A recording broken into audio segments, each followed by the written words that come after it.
Now, last month, the government capped the interest rate on loans from microfinance institutions and money lenders to 2.8% per month and 33.6% per annum, following the passing of the Tier 4 Microfinance Institutions and Money Lenders Bill 2024. Now, the law, according to the government, was to ensure that money lenders can be guided to cap the interest rate they charge clients. In the studio, I am joined by Arnold Katongole, the Business Development Manager of Anekama Financial Services, a money lending company, to talk about the prospects. Good afternoon to you, Arnold, and thank you for joining us. Good afternoon, Midrid. Thank you for having me.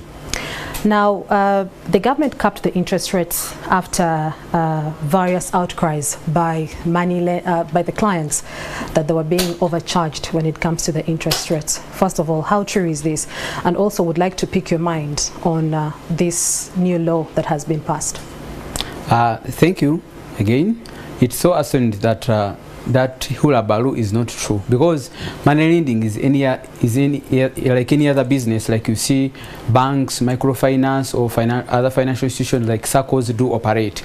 These money lenders get money from commercial banks at interest rate and then come and on lend to get profit out of it. So the hula baloo that the money lenders are after making people cry is so true. We can't rule out the fact that there are some bad weavers or bad rotten apples in the public. Those money lenders who are unlicensed, who are unregistered, who are involved in dubious activities of making people write sales agreement, making people charge high interest rate as high as 40%. But that doesn't mean that those regulated and licensed money lenders are in the same category. You get a point? Yes. Like when you go to transport sector, there are bad drivers on the road who cause accident. Doesn't mean that you blame the whole sector of the transport. You go to the religious sector, there are religious leaders or pastors who are as far as crooks. I'm sorry to mention, to use that word.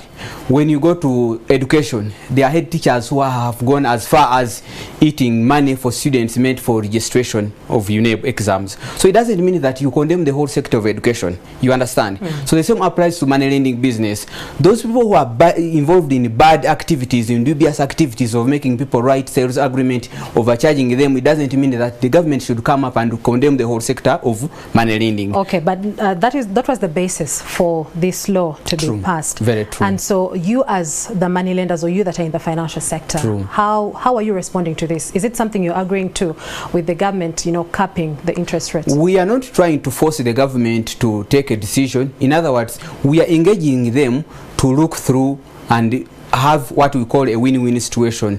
Much as we know they want to protect the public, but they also should also consider money lending, that these money lenders get loans from commercial banks. Commercial banks borrow these money lenders as far as 30% per annum, as far as 40% per annum. How do you expect a money lender to borrow from a commercial bank at 40% and then lend to a client at 33.6%? It doesn't make sense, because they have other operation costs of rent, labor, wages, taxes, NSSF, to mention but a few. So they can really not survive in that economy. So we are not forcing the government to overturn the decision, but we want to engage them to see that much as they want to protect the public, but they should create a win-win situation environment. When you talk of a win-win situation environment, what exactly are you talking about? What are some of those other alternatives that perhaps the government did not look at?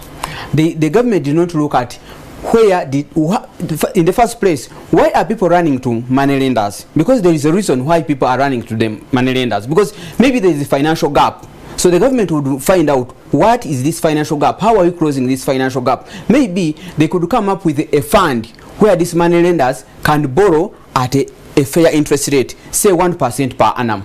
If they say we have put there a fund where you can borrow at 1% per annum, maybe they can set a rate, say at 5% or 10% per month per annum. Because they should also look at costs which money lenders do, because money lenders contribute a lot to the economy. You understand? Yes. Many countries, including our neighbor Kenya, did it some time back in around 2016. They did the same, but the economy was totally shut down. So now what they are trying to do, they are forcing money lenders who are licensed and regulated to go on black market, because they are going to do black market. That's the only alternative, because that interest rate cannot favor them, compete favorably. So what they will do black market. They will tell clients to write what we call a sales agreement. You understand? So which is going to worsen the situation situation the more. Okay, so what is the future of money lending, given that now we have some of these regulations presented to us?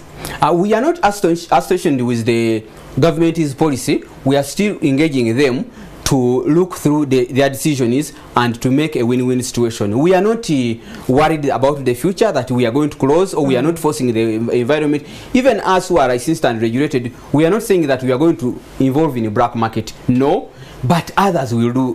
For us, we are trying to engage them such that they look at a win-win situation, like I said earlier. Okay. Yes, please. All right. Thank you so much, Arnold Katongole.